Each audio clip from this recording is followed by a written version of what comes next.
Ар бир курулган жана ремонттолгон медициналык мекемелер бейтаптар үчүн ыңгайлуу болушу шарт. Бул туурасында Боронов билдирди. Өкмөт башчы Токмок шаарындагы 250 адамга эсептелген оорукананын имараты менен таанышты. Мында башталган оңдоо иштери 2020-жылдын август айынын соңунда бүткөрүлөт. Коронавирустук инфекциянын жайылышына каршы күрөш алкагында пайдалануудан чыккан айрым облустук ооруканаларда капиталдык ремонт өткөрүү чечими кабыл алынган.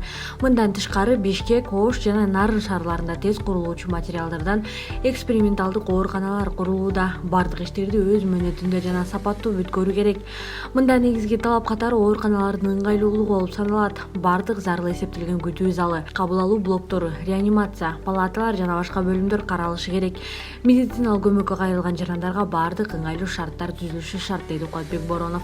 Өкмөт башчы ошондой эле Ысхата районунун Кеңеш айылындагы жаңы фельдшердик акушердик пункту көрүп чыкты. Имаратта алдыңкы техника менен жабдылган, мында бир врач жана 2 медайым эмгектенип, күнүнө 30га жакын жергиликтүү калкты кабыл алат. Боронов аларга пандемия учурунда активдүү иш алып баргандыгы үчүн ыраазычылык билдирип, фельдшердик акушердик пункттардын кызматкерлеринин айлык акысын жогорулатуу маселеси каралып жаткандыгын билдирди.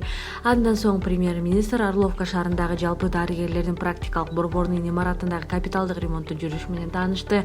Мында иштерди 3 жумадан соң жыйынтыктоо пландаштырылууда. Өкмөт башчы тийиштүү ведомстволорго оорукананын зарыл жабдуулар жана тез жардам мунаасы менен камсыздоону жана жылытуу маселесин чечип берүүнү тапшырды.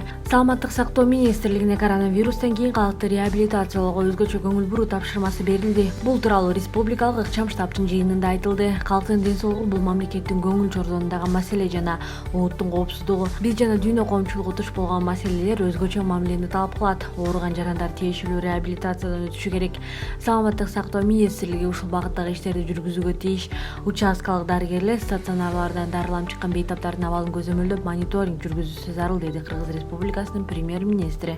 Өкмөт башчы үймө-үй кыдыруу иш-чарасын жетиштүү деңгээлде аткарбагандыктан жергиликтүү бийлик органдарынын ишине сын айтып, бул багыттагы жумуштарды күчөтүү тапшырмасын берди. Жыйындын жүрүшүндө тармактык мамлекеттик органдарга сезондуу мүнөзгө ээ болгон сасык тумоого каршы элди эмдөөдөн өткөрүү боюнча иш-чаралардын планын сунуш кылуу милдеттендирилди. Ал эми тармакты тейлеген вице-премьер-министрлерге тиешелүү медициналык каражаттарды сатып алуу жана жаңы ооруканаларды жабдуу боюнча иштерди көзөмөлдөөнү күчөтүү, ошондой эле медициналык мекемелердин кадрдык курамын аныктоо тапшырмасы берилди.